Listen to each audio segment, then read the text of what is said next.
A black boy was beaten by the police, forced headfirst into a hot car hood, and then shoved into a patrol car for daring to file an appeal for his brother. They put drugs in his pocket. They punched his mouth. And all because he dared to stand up against a racist system. Elijah Carter, just 16 years old, had no lawyer, no one to protect him, only a tattered notebook and a memory like a knife. He did what no one else would, stand up to Judge Raymond Holt, a white man who controlled the courts, the police, and the legal mafia. The price? His brother was stabbed to death in prison. His companion was shot. His house burned down. But Elijah survived and fought back.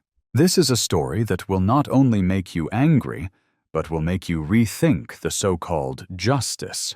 Please like, comment for Elijah, and subscribe to the channel, because you don't want to miss the next chapter of this fierce battle. In the cold silence of Courtroom 4 at the Arlington Falls County Courthouse, no one could hear Elijah Brooks's heart pounding in his chest. He stood still, his hands gripping the edge of the old wooden chair, his palms damp with sweat. A skinny 17-year-old in a tuxedo from a Magnolia Street thrift store, he was like a drop of black ink falling on the stark white of the courtroom, where all eyes were cold and white. In front of Elijah, his brother, Micah Brooks, 21, was being sentenced. At the judge's table, Conway Harlan, a man with a chiseled face, a crew cut, and sunken, unfeeling eyes, leaned back in his chair, swinging his gavel as if this were a dull ritual. "Micah Brooks," Harlan said, his voice hissing through his teeth, "you are found guilty of armed robbery and assault. Sentence life without parole. Out." No one in the room was surprised. Not because the evidence was clear, in fact, the evidence was laughably weak, but because Micah was a black man, and in a trial with an all-white jury, that was enough to override any evidence. Elijah's hands shook, but he didn't cry. Not because he wasn't hurt, but because the pain had hardened into a block of ice in his heart since the trial began. Micah turned to look at his brother. A small nod, as if to say, "Don't hang your head, I believe in you." Then the two officers led him past the benches, past the contemptuous looks, past the fate they'd never chosen. And that was when Harlan laughed. The laugh was not loud, not arrogant, but it rang like a hammer in Elijah's heart, like a declaration that justice here was not a scale, but a dagger in the hands of the strong. No one in the courtroom knew that Elijah had read every law book in the public library. No one saw that he had spent months studying clauses, taking notes, drawing judicial diagrams in his notebooks. No one knew that he had a prodigious memory, a burning desire for justice since the day Micah was first arrested. And it was that laugh, cold, contemptuous, and cruel, that lit the fire he could never extinguish. Elijah left the courthouse as the afternoon sun cast red shadows on the gray stone steps. He walked past the contemptuous looks, past the whispers, past a city where justice was just a pretty cover for a corrupt system. But in his eyes, the city had just gone to war. When he got home, a run-down 4-bedroom apartment next to the railroad tracks, where the train whistles were louder than the law, Elijah didn't go to his bedroom.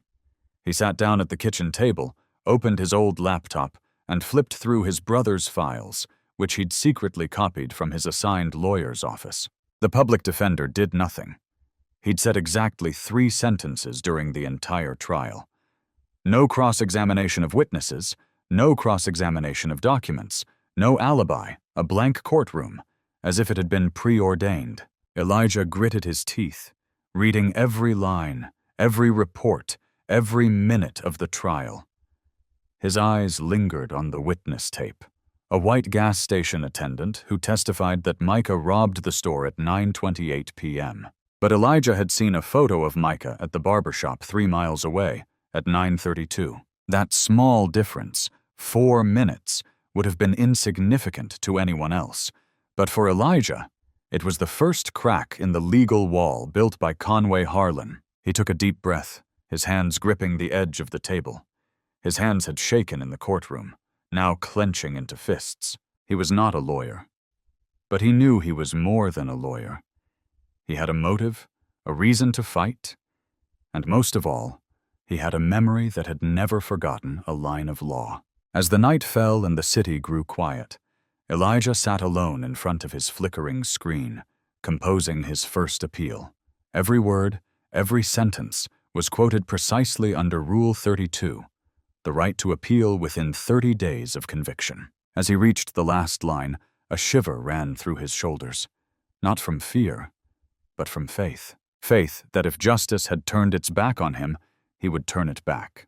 And in the darkness of that small, poor kitchen, the light from the laptop screen shines on the face of a 17-year-old boy. In that light, it is no longer Elijah, a child crushed by the system, but Elijah, the first warrior in a war that no one believes will be won. Do you think Elijah should stop and live peacefully like many others who have been buried by that system? Or do you believe that a 17-year-old boy can burn down the walls of injustice with his intelligence and courage? Leave a comment. If you think Elijah should give up to stay safe, or 2, if you will go all the way like him. Like and subscribe if you believe that a misplaced laugh can start a rebellion of justice. Elijah Brooks's room was bathed in the pale light of early morning, but inside him the sky had not yet risen. The shadow of yesterday's trial still lingered in his mind like smoke after a fire. Judge Harlan's laughter, the indifferent eyes of the jury, and the way the gavel had come down like a verdict of burying an innocent man alive echoed in his ears. Micah had been sentenced to life in prison, and no one seemed to care that it was wrong. Elijah didn't cry. He didn't scream. He didn't smash. The only thing that vibrated inside him was his will, like a bowstring pulled tight to its limit. On the old wooden table in the kitchen, next to a cold cup of coffee and a worn lamp, were Micah's case files, wrinkled, coffee spilled in the corners, and fingerprints smeared from an overworked office. Elijah had taken those files from the public defender's office while he was out on a call. Elijah hadn't stolen them. He'd retrieved forgotten truths. He flipped through the pages, like a medical examiner examining a wrongful death. Every line, every punctuation mark was studied, and then he saw. It didn't add up. The time of the crime was listed as 9:28 p.m. at the gas station on Pershing, but a photo Elijah had found on Micah's phone, saved at 9:32, showed his brother grinning at Ezra's fade shop, more than 3 miles away. Basic logic was enough to understand. No one runs 3 miles in 4 minutes, not while getting a haircut, not while smiling. Elijah stared at the photo, tears stinging his eyes. Not from emotion, but from anger. Angry that no one had noticed this obvious thing. Angry that the public defender seemed to be dozing off throughout the trial. And angry that a 16-year-old boy like him had to do what should have been the responsibility of the entire justice system. He sat up straight, wiped his face, and began typing. Each finger was a knife stabbing at injustice. He cited Section 32 of Virginia law, which gave any relative the right to file an appeal within 30 days of a verdict if he discovered procedural errors or new evidence. Elijah didn't just write. He studied every sentence and every word like a silversmith polishing a diamond. He cited the laws, the constitutional right to due process, the duty of defense counsel, the rule of appeal when new evidence arose. The words appeared on the battered screen of the laptop he'd borrowed from his elderly neighbor, Laverne, his lonely neighbor, perhaps the only person who'd ever told Elijah he was special. Not hope, not fear, but it was the first declaration of a war he was willing to risk everything to win. Elijah Brooks had never known a morning could be so long. The clock had barely struck 6, but his eyes were red and burning, as if they had not blinked since yesterday. The air in the small, musty house he and Micah had shared was thick with grief and helplessness. The old suit hung precariously on a nail in the wall, like a ghost from yesterday's trial. He looked at it, his chest tightening. It was the last outfit Micah had seen Elijah in before he was sentenced to life in prison. And it was Micah's resigned gaze, before he was taken away, that planted a single question in Elijah's heart. Can I save him? Elijah walked into the kitchen, the yellow table lamp still on, waiting like a silent old friend. He sat down, facing the pile of papers he had stolen from the public defender's office, a place that, by rights, should have protected Micah to the end. But the truth is, he was nodding off more than he was arguing, and the entire trial played out like a choreographed drama. The indictment read, Micah Brooks, 22, was arrested on suspicion of robbing a gas station on Pershing Street.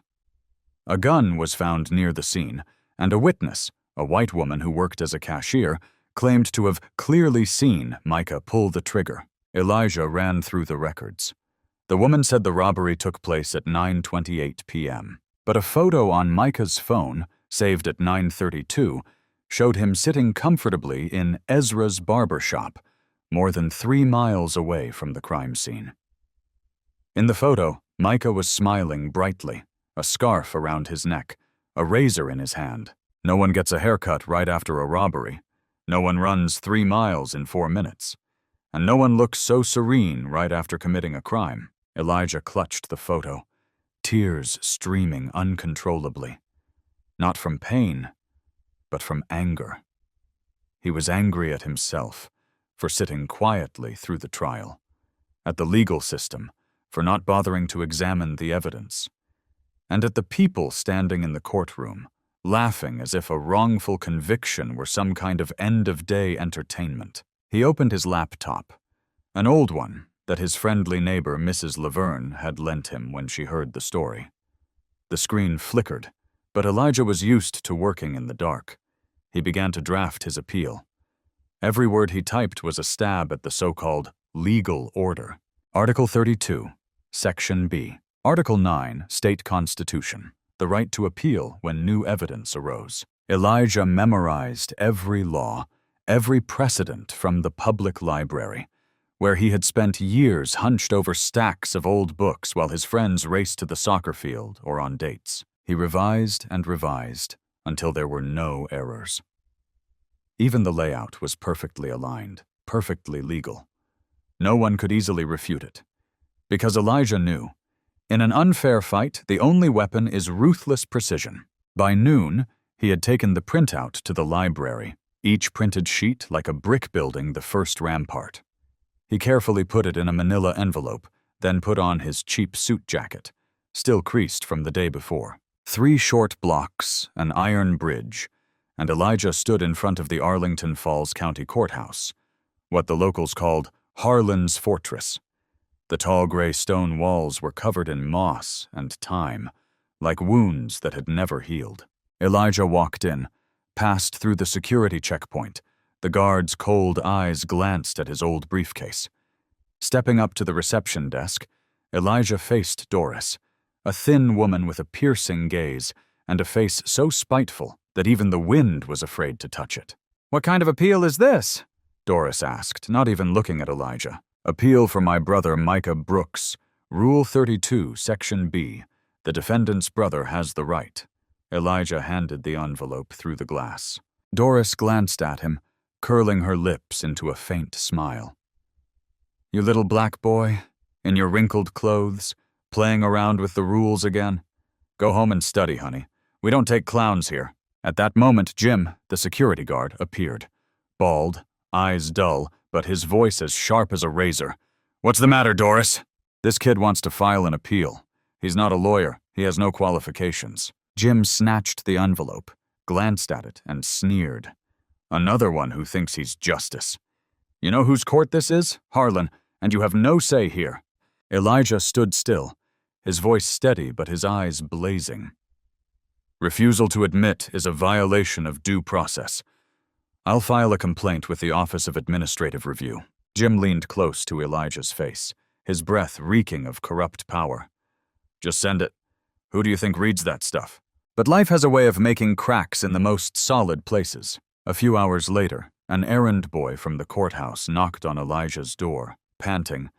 Mr. Harlan called an emergency hearing. 4 o'clock, on time.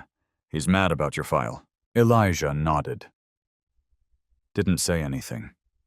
Just turned to look at the suit hanging on the door. He knew. The real battle was about to begin. 4 o'clock, Arlington Falls County Courthouse. The spring wind blew through the stone steps, but Elijah Brooks felt nothing. His entire body was tense as a bowstring. In his hands was the appeals file, not just paper now, but a fragile shield against a monster that ruled the system. The large wooden doors of Courtroom 3 swung open. Inside, it was almost full. Mostly Harlan's friends.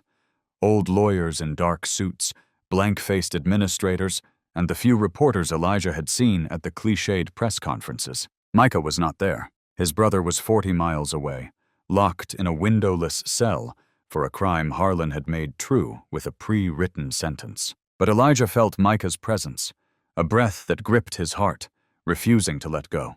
Harlan entered. The door at the back of the courtroom rattled as he strode in on his shiny boots.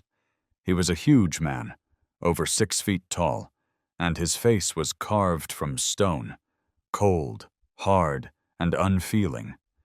His hair was silver close to his scalp, and his gaze was like a hawk about to peck at the boy standing below.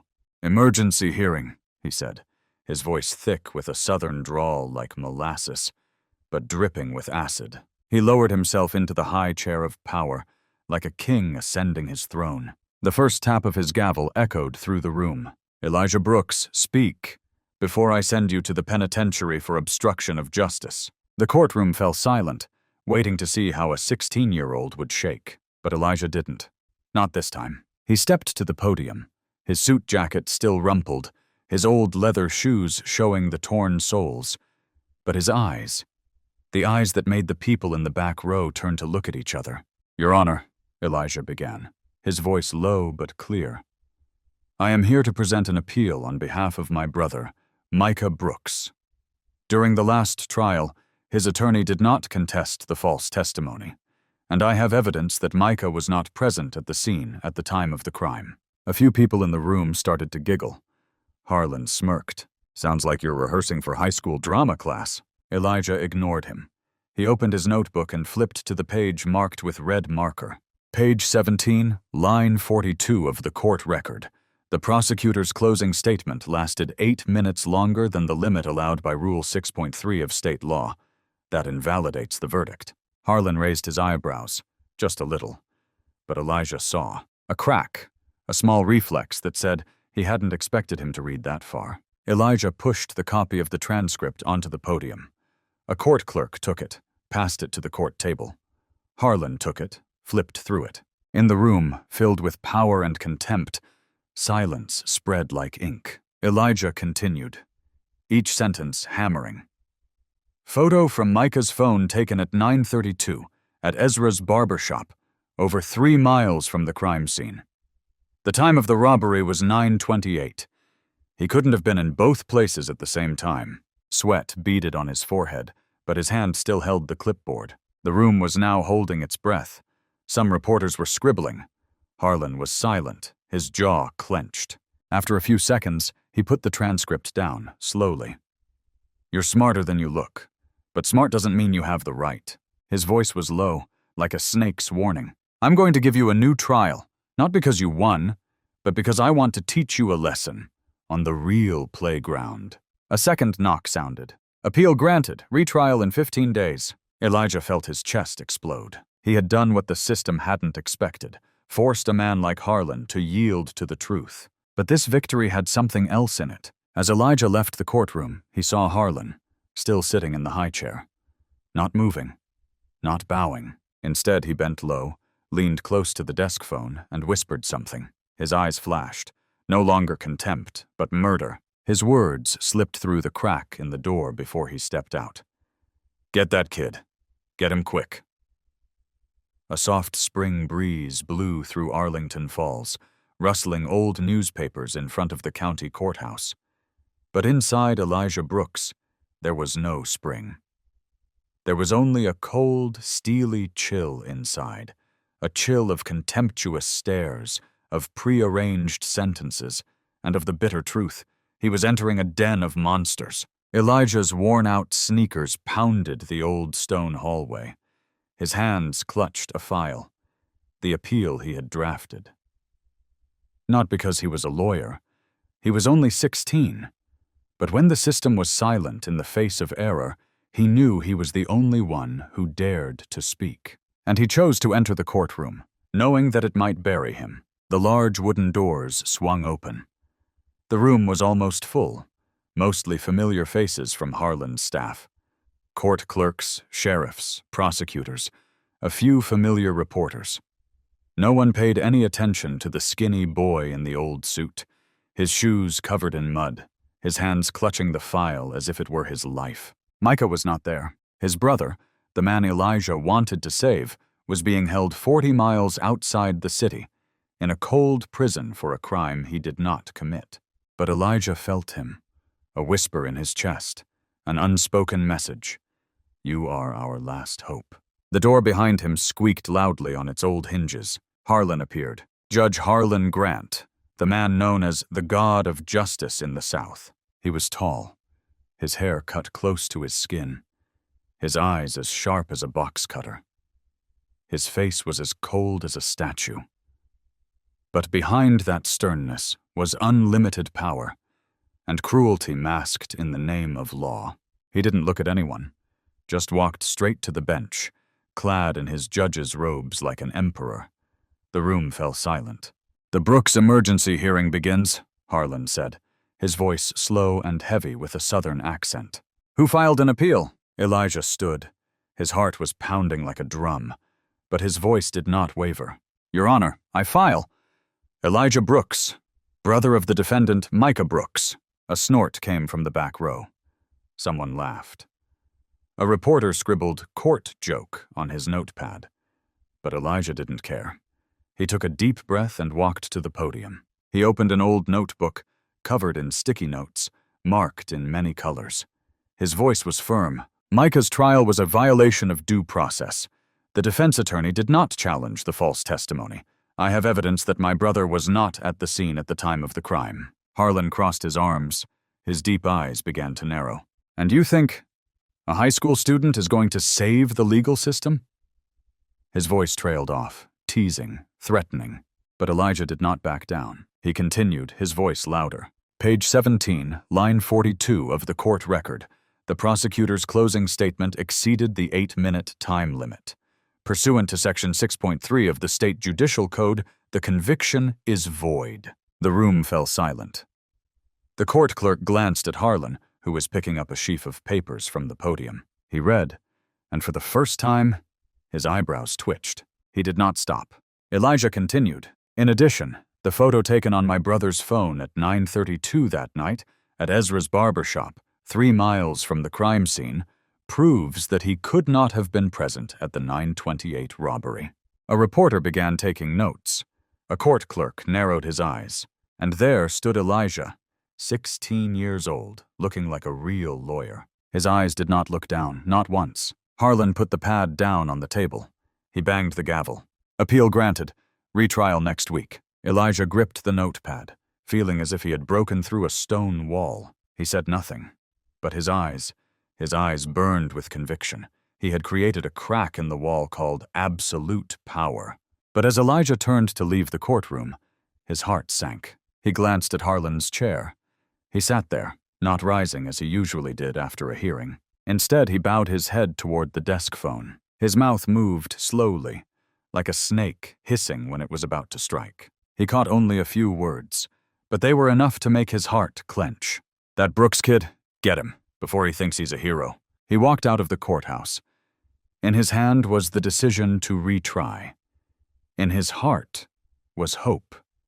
But behind him, in the ancient wooden room, a nightmare had just begun. A judge had just lost face. A kid had just won the stage. And this fight, from now on, would not take place in the courtroom. The afternoon in Arlington Falls was a strange shade of yellow and gray. It wasn't raining, but the air was thick, as if something were lurking in the air, an impending disaster. Elijah walked down the sidewalk, clutching the court-approved case file. The sun was setting behind the old roofs, but he felt no warmth. Despite his small victory over Harlan, he didn't feel happy. There was something in the judge's eyes, a simmering rage, more dangerous than any sentence. And then, disaster came sooner than he thought. A few steps from the house, a sharp screech of tires cut through the air. A patrol car came barreling around the corner, skidding across the gravel, and coming to a stop at Elijah's heels. He stood frozen, his heart pounding. 2 policemen got out, both white, tall, with fierce expressions. The police were no strangers to him, but the eyes of these 2 seemed not to be there to maintain order. The first one, with a crew cut and a scar stretching across his eyebrow, approached, swinging his baton in his hand and sneering. That little lawyer, right? The brat who made Mr. Harlan lose face? Elijah took a step back, trying to keep his composure. I just got out of court. The records confirm. I did nothing wrong. The second cop, shorter, with a red neck as if sunburned, circled behind Elijah, his voice cold as steel. You fit the description. Dangerous subject, possibly armed, hands up. I have nothing. Elijah tried to make it clear. You're breaking the law. But before he could finish, the first one slammed his elbow into his back, forcing him face down onto the hood of the car, which was hot in the afternoon sun. The baton pressed across Elijah's shoulder blades. He cried out in pain, but no one stopped. What did you find? The second man rummaged through Elijah's pockets and pulled out a small bag of an unfamiliar green substance. Elijah gasped. That's not mine! You guys said it! The first man's laugh rang out, cold. Did you hear that, Eddie? He said we set him up. The kid's too smart, Eddie growled. Without further ado, he punched Elijah in the jaw. He was stunned, blood welling up in his mouth. His teeth bit his tongue. Salt and pain filled his throat. Pain filled. Stuck in the back seat of the patrol car, Elijah felt like he was being swallowed by a nightmare. The car sped away, sirens blaring, but not to warn the citizens. No one stopped. No one looked. The city turned its back. Inside the car, Eddie turned to look at him in the rearview mirror. The look wasn't that of a cop. It was that of a predator. Harlan said you needed a lesson, he whispered. Then, the first punch came. Then a second, a third. Blood streamed from Elijah's nose. He curled up, still handcuffed, trying to avoid the blows, but it was no use. Both cops took turns hitting him, spitting out vicious insults. You want to be a hero? You want to overthrow the white man? The law is mine, not yours. When the car reached the police station, Elijah was no longer standing. They dragged him like an animal into the interrogation room, a cold room, gray walls, lit only by a single flickering light bulb. Eddie threw him down on the metal chair, then threw the bag of drugs on the table. Charge, possession of a controlled substance, possibly with intent to distribute. A charge that deserves a heavy sentence, and this time no one is coming to save you. Elijah screamed, blood trickling from the corners of his lips. I'm being framed. I know the law. This is a violation of Article 12, the right to make a telephone call. The other man laughed. Call, who's coming? A teenage lawyer? But Elijah didn't break down. When the landline was pushed forward, he picked it up with a shaking hand, dialing the number he knew by heart. That of Lena, the skinny old neighbor who had lent him his laptop. Lena, he whispered. I'm under arrest. The cops planted drugs. They beat me up. You have to come. Wait! Lena's voice was commanding. Then, the call ended. But Elijah knew she would come. Less than 30 minutes later, the interrogation room door burst open. Lena appeared like a storm, holding a bail receipt, her eyes blazing. She threw the papers on the table, her voice cold, without shouting. This boy out of here, now. Eddie paled. The other man just muttered, Get him, you piece of shit. Outside it was dark. Lena helped Elijah to the car, where he collapsed into the seat, sore, bruised, but free. The car started and drove off into the darkness. Elijah looked back at the police station. The yellow lights, the rusted iron doors, the place that had almost become the graveyard of his dreams. "They'll kill me next time," Lena said, her voice choking. "Mr. Harlan won't let you off." Elijah turned to look at her. Blood was still dripping from the corner of her mouth, but her eyes were blazing. "I won't stop. Not while Micah is still in prison. Not while there is justice to be won." Lena nodded, tears welling up. "Then we have to fight back, but smarter, faster, because now I'm the #1 target." Even with Lena's help, Elijah couldn't sleep. The bruises were already darkening, and every movement sent a sharp pain through his body. But the physical pain was nothing compared to the storm inside him. The anger, the betrayal, and the worry that Micah was trapped in the same system he'd just barely escaped. He sat at his desk, stacks of old law books and photocopied documents strewn across the table. A sticky note lay in the middle of his notebook. Micah's scrawled words. "No one can take your voice away from you unless you shut up." Elijah stared at the words for a long time, as if trying to find warmth in them. Then he opened his laptop and typed in a name. Nathan Harlan. But everything about him was clean. No charges, no blemish on his official record. Just the way the system worked. Protecting the strong, suffocating the weak. He knew he couldn't confront them head-on the usual way. Last time, just by filing a lawsuit, he almost lost his life. Next time, they wouldn't let him off the hook. But Elijah wasn't going to play by the same rules. The next morning, he went to the old school library, the only person who could keep him from being swallowed up by this power play. Mr. Marcus Lee, his old history teacher, who had been suspended for protesting the school's elimination of a class on racial injustice. "You were beaten, you were framed. The police named Harlan." Elijah didn't beat around the bush. Mr. Lee sat still, his eyes deep as abysses, then slowly said, "I knew they would come after you. But to turn someone like Harlan around, you need more than just the truth. You need evidence, you need allies, and you need to understand that this fight will take away much of what you hold dear." Elijah didn't blink. "If you don't do it, who will?" Mr. Lee nodded. "Then, start from the inside. You need someone in the system who will speak out, and I know someone who can help." The name of the person startled Elijah. Detective June Holloway, an internal affairs officer who had nearly resigned for speaking out about the violence in the force. "But she's gone?" Elijah asked. "No, she's hidden, but she's watching, and I know where to find her." The journey began again, this time not about filing a complaint or protesting. Elijah entered the underground world, where the truth was not on paper, but in the memories of those who had been suppressed, forgotten, and silenced for too long. Elijah stood in front of an old house on the western edge of town, what Mr. Lee called the only light left in the system. The brick walls were patchy, the iron door rusted, the roof sagging and crumbling. But the lights were still on, a pale yellow light peeking out from under the door, filtering through the early morning fog. Merle put his hand on Elijah's shoulder, his gaze stern. "Come in. But remember, no recordings, no direct questions. Let her speak first.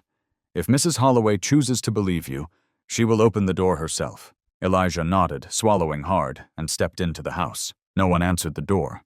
It was simply unlocked. The house was strangely quiet, everything covered in a layer of time-worn dust. Knee-high stacks of files were scattered everywhere. Papers, internal memos, complaints that had been lost from the system. An old television played white noise. In the corner of the room sat a woman leaning back in a wooden chair, her gray hair tied low, a cup of cold tea in her hand. She didn't turn, but she spoke. Elijah Dawes, 16 years old, photographic memory. Forced Holt to reopen the trial. Beaten until his bones were broken for standing up. Framed, betrayed, hunted. Now you come to me. Why? Her voice was like a knife on wood, cold, sharp, but not emotionless. Elijah swallowed and answered softly. Because you're the only one who's ever walked away from that saw blade and still had the courage to look in the mirror." There was a pause. Then she laughed, dry, bitter, as if laughing at herself. "You know what got me here? It wasn't because I reported the police for beating an innocent boy to death. No, it was because I refused to rewrite the report, that's all. Refused to whitewash the truth." She stood up, walked to the bookshelf, and pulled out a box of stained files. "You want to pull Harlan's mask? You need more than a recording. You need someone from within the system to point a finger at him. Say, 'He gave the order, I saw it. And I have that name.'" Elijah's heart pounded, he asked, his voice low. "Who?" Mrs. Holloway was silent for a moment, then said, "Officer Trent Voss. Harlan's right-hand man for 10 years. But he had a brother, Jameer Voss, who was wrongly imprisoned for the same crime as Micah. Harlan promised to clear Trent if he kept his mouth shut.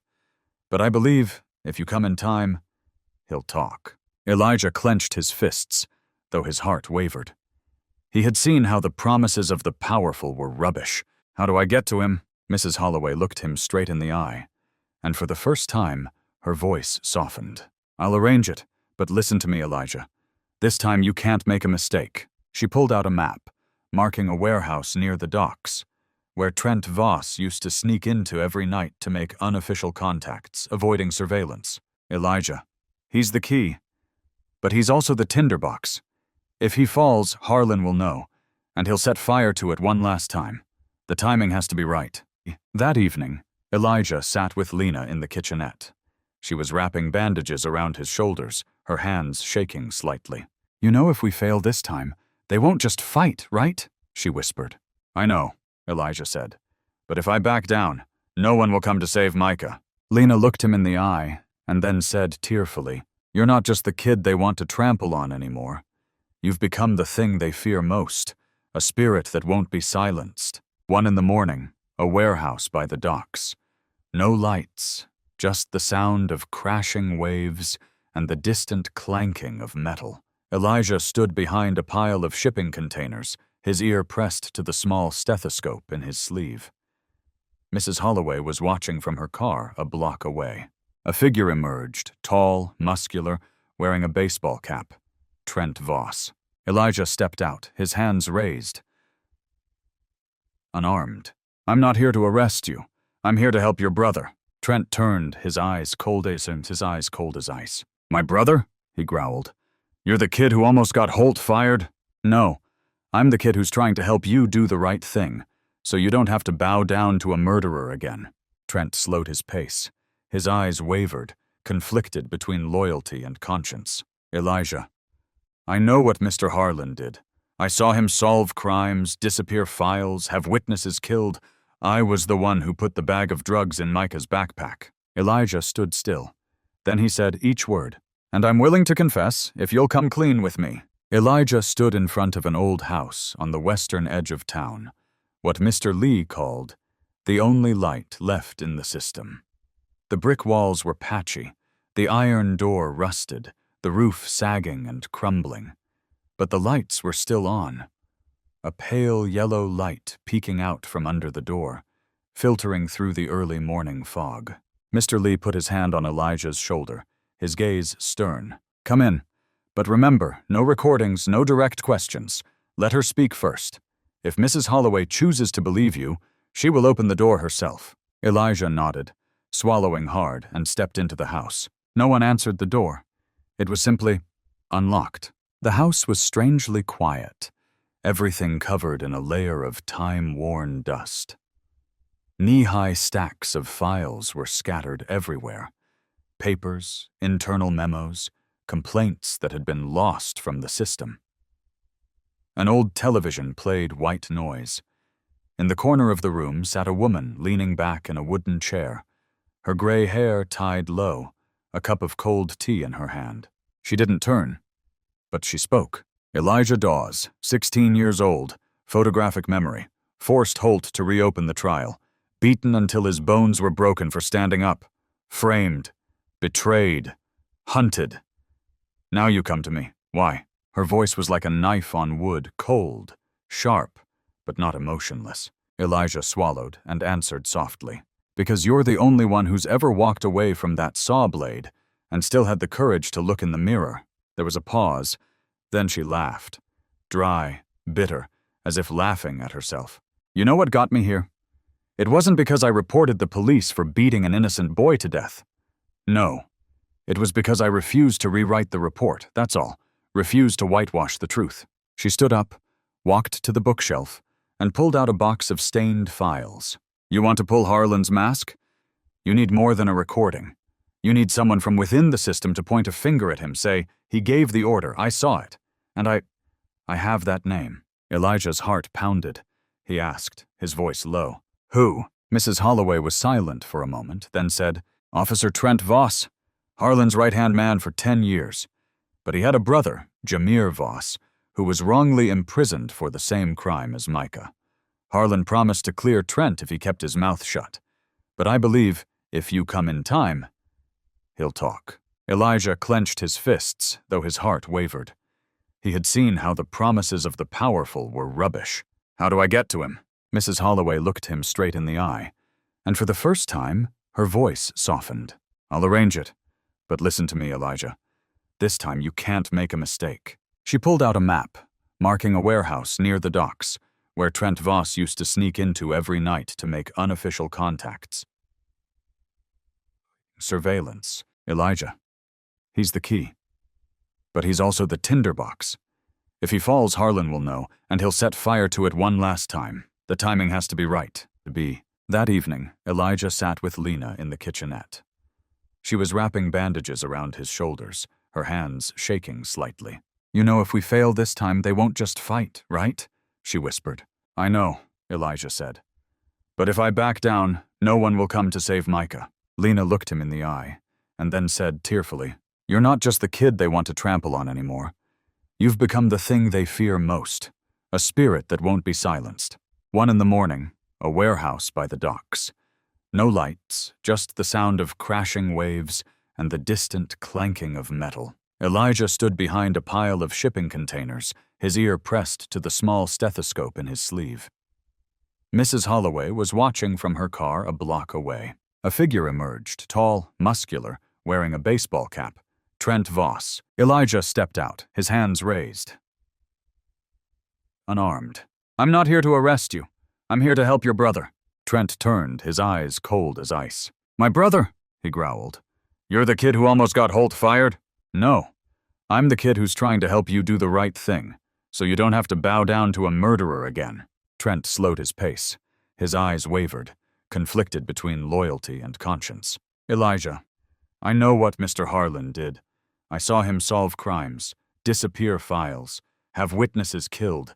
I was the one who put the bag of drugs in Micah's backpack. Elijah stood still.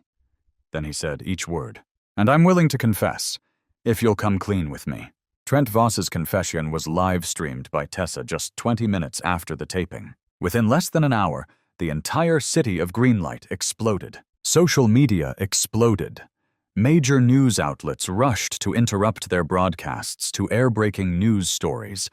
The hashtags #MadJustice. For Jameer, expose. Malcolm flooded every platform. Meanwhile, in the offices of judges, city councils, and even the governor's office, phones rang non-stop, signaling the political earthquake that was coming. And in a private room on the top floor of an abandoned building, Malcolm Carter, who by all accounts had disappeared from public life for nearly 2 decades, was watching the proceedings unfold on a large screen. The cold blue light from the screen reflected off Malcolm's face. His face betrayed no emotion, no anger, no worry, only the cold contemplation of a predator who had realized his nest had been discovered. A young aide stood behind him, sweaty and trembling, asking, "Sir, what should we do?" Malcolm's lips twitched, half smirk, half scorn. "Let the kids dance a little longer. When they think they've won, then I'll close the door. Forever." Meanwhile, on the other side of the city, Elijah sat in a room with Lena, Tessa, and a small group of independent reporters.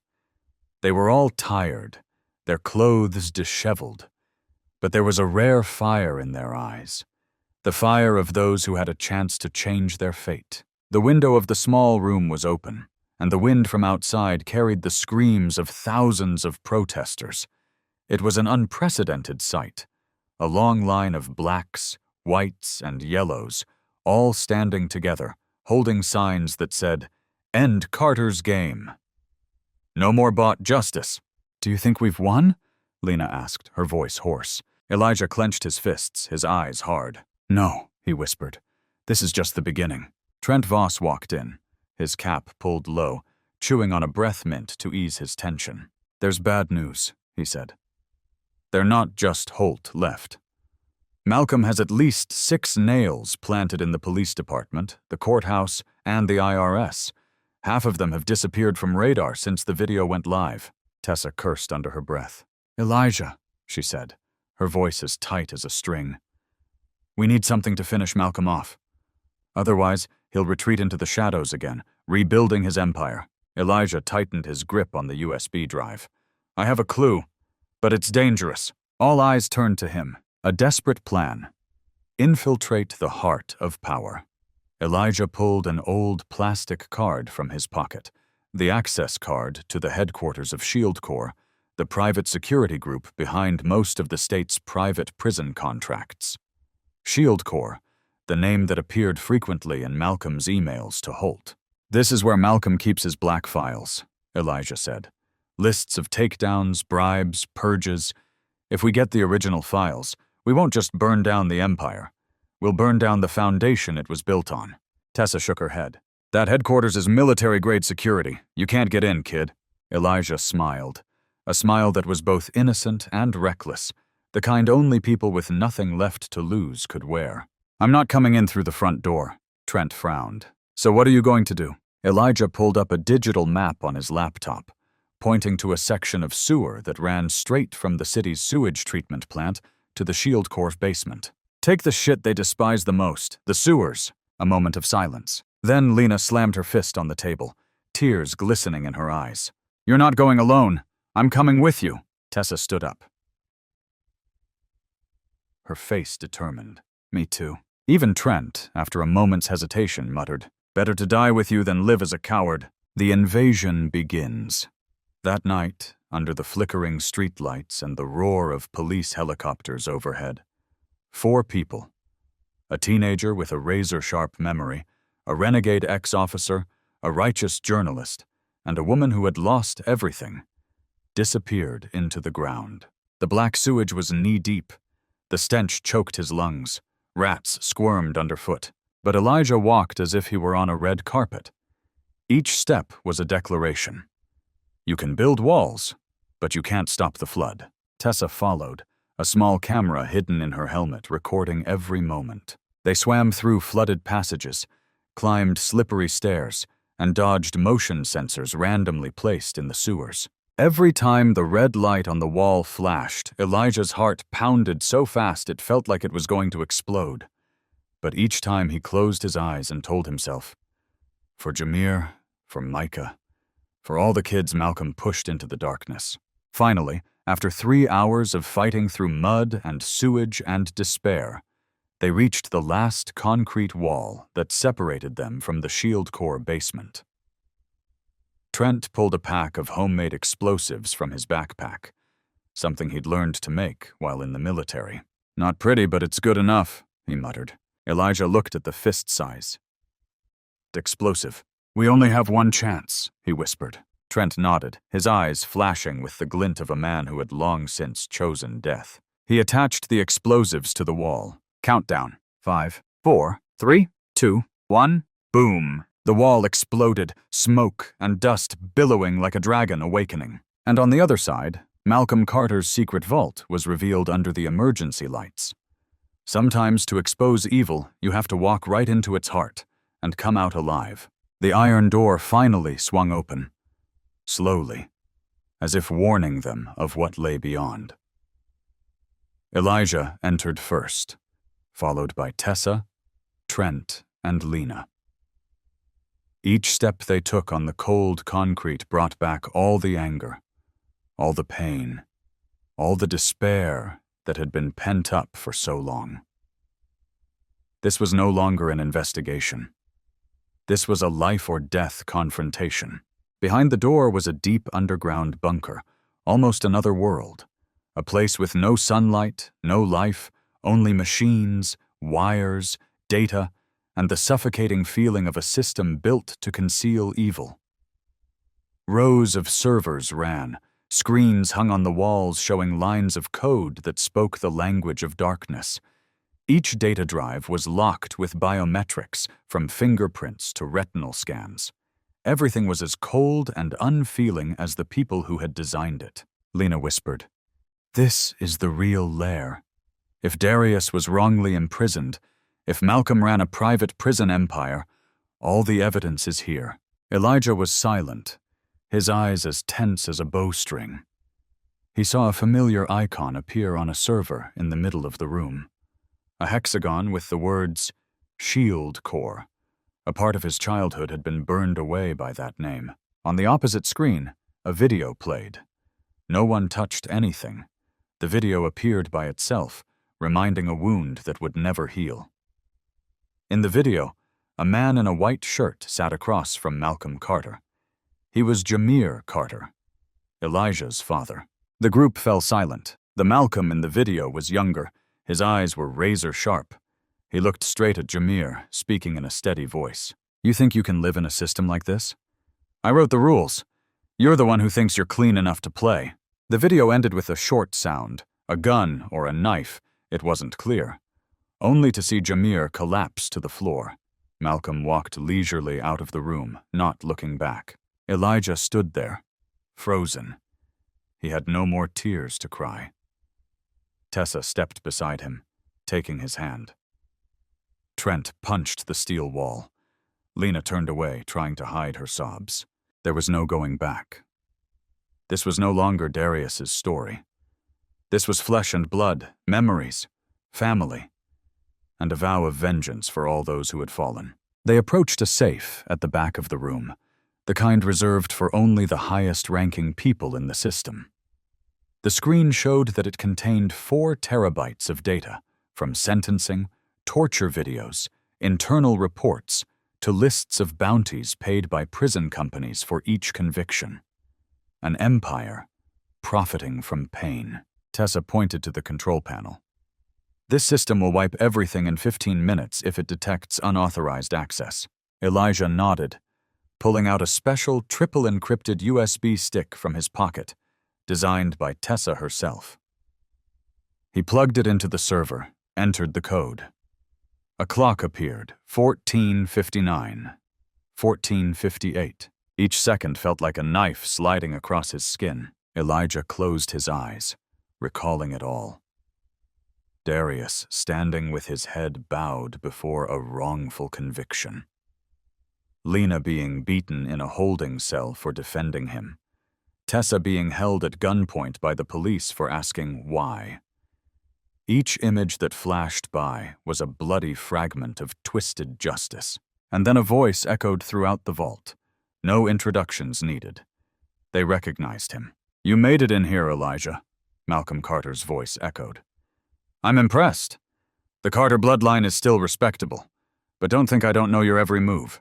You got the data? Great. Now keep it locked, in the coffin." The system locked down all the exits. The lights turned red. The alarms blared. The cameras showed masked commandos approaching the vault from 3 different directions. Tessa began to panic, but Elijah was strangely calm. He looked at the screen. The USB was 97% loaded. Enough. Enough to bring down the Empire. "Run!" Elijah shouted. "We don't have to die here. We have what we need." They ran through a back hallway, leading to an old emergency exit. Lena had been the one who had had this diagram drawn by an insider. Today, it was a lifesaver. Behind them, footsteps pounded like a funeral drum. As the 4 men jumped out of the tunnel through a pipe, the system exploded. Flames billowed from the backs of their heads like the final screams of a monster whose face had been stripped. The 4 lay sprawled out in the open, panting, their faces covered in dust. But in Elijah's hand was the intact USB, the only thing powerful enough to shake the city. He sat up, his eyes shining not with triumph, but with the knowledge that no one could deny it anymore. The truth had escaped its prison. "We've started," Elijah said quietly. "And we won't stop until Darius's name is cleared, and Malcolm, along with the rest, are brought to justice." Elijah sat in the makeshift loft of the independent newsroom, where a team of freelance reporters led by Lena had spent years covering the injustices that the mainstream media had dared not touch. The USB drive containing the data from Malcolm Carter's system was now copied and stored in at least 5 different locations. Tessa was working like a tireless machine. Trent was on guard downstairs, his hand always clutching his gun for protection, his eyes no longer that of an activist, but of someone who had known loss. On the main screen, the first clip was edited from the newly decrypted data. Malcolm's voice rang out. No effects, no narration. The sound alone was enough to make the audience understand how terrifying power can be when it has no conscience. "I don't care if that kid is innocent," Malcolm said in the recording, taken from an internal meeting of the system. "As long as the file is thick, the lawyer is cheap, and the private prison pays its bills." The words stabbed into Elijah's heart like a dull knife. In his hand was the undeniable truth, but in his heart there was still anger that could not be extinguished. No one wanted the truth to stop at headlines. They wanted blood. They wanted justice. Lena looked at Elijah, her eyes sad. "We'll release it during Darius's retrial, so everyone can see Malcolm Carter, not the philanthropist the press calls him, but the mastermind of an entire system of selling fates." Elijah nodded, but his eyes strayed to the window, where the streetlights continued to flow in their usual indifference. He knew the video wouldn't be enough. Malcolm wasn't just a powerful man. He was a symbol, a model that the system supported. And when an icon falls, someone else will rise up if the roots aren't dug up. The next morning, the first video aired on an independent YouTube channel with millions of followers. It went viral, more than 6 million views in 12 hours. Major newspapers began to take action, but not out of chivalry, because their audience forced them to speak out. That evening's news programs were filled with images. People taking to the streets, carrying pictures of Darius, pictures of other victims.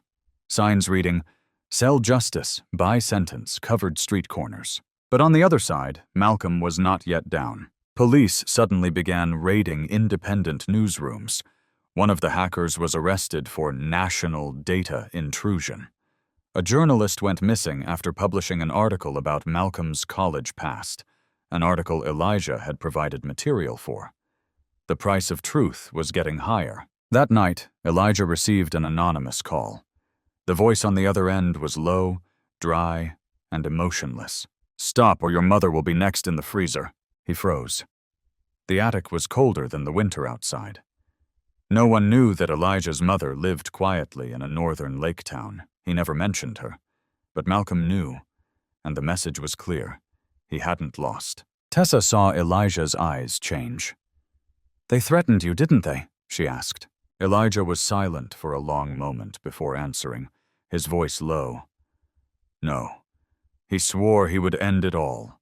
But what Malcolm didn't expect was that Elijah was no longer the boy on trial for his father.